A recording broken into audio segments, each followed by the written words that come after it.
Supriya सुळेंनीही OBC प्रमाणपत्र काढलं. काँग्रेस नेते वडेट्टीवारांच्या वक्तव्याने चर्चा. महाराष्ट्र काँग्रेस मला टार्गेट का करते? ओबीसी प्रमाणपत्र असल्याचे पुरावे द्या. खासदार सुप्रिया सुळेंचा वडेट्टीवारांच्या वक्तव्यावर संताप. ईशा फाउंडेशनतर्फे नेपाळमध्ये पर्यटनासाठी गेलेले जवळपास 77 जण पुरात बेपत्ता झाल्याचं वृत्त.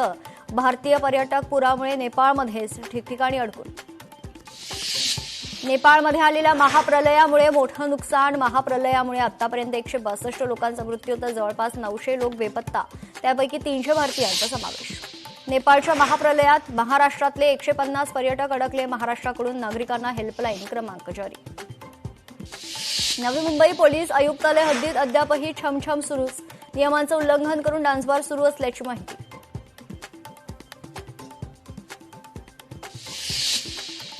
लोकशाही मराठीच्या बातमीचा दणका. नवी मुंबई पोलीस प्रशासनाला अखेर जाग. सर्व डान्सबारची कसून तपासणी सुरू. डान्सबारमध्ये अल्पवयीन मुली असल्याचं समोर. तुर्भे पोलीस ठाण्यात गुन्हा दाखल. अनेक दशकांपासून वन विभागाकडे आलेल्या संजय गांधी राष्ट्रीय उद्यानाच्या 193 एकर जमिनीला संरक्षण मिळावे.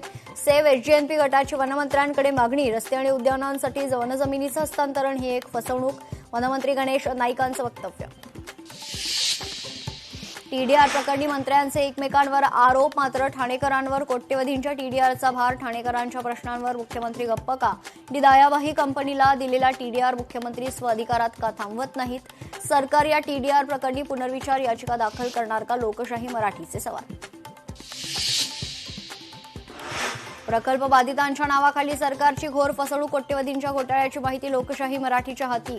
मुंबई अहमदाबाद हायस्पीड रेल्वेच्या कामात अधिकाऱ्यांचा गैरव्यवहार. लोकशाही मराठीनं बातमी दाखवूनही अधिकाऱ्यावर अद्यापही कारवाई का नाही? सवाल उपस्थित.